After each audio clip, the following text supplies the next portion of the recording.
it's January 20th, our big second pour of the second level. We're celebrating AERIE again.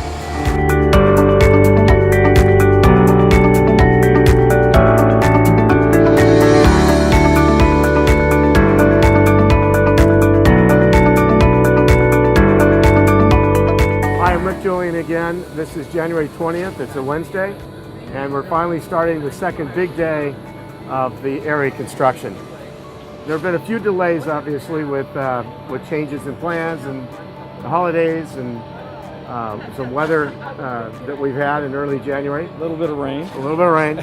And we moved the pour to Wednesday versus Monday, Tuesday because of no parking in the street on Monday, Tuesday. So out of respect to the people around here, we moved it to Wednesday. We're excited about it. AERIE is going to be fabulous.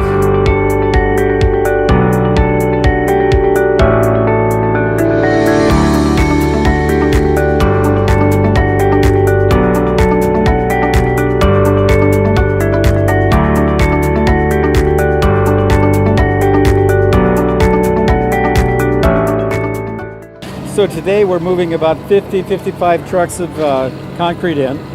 It's just less than 500 cubic yards pour. And so what they're doing today is they're filling in about 12 inches thick of concrete throughout this pour. And then after they remove the forms within a few days, then we're going to start setting up the forms for the upper level, this level, concrete walls that then we'll be preparing for the next level of framing and concrete from then on up.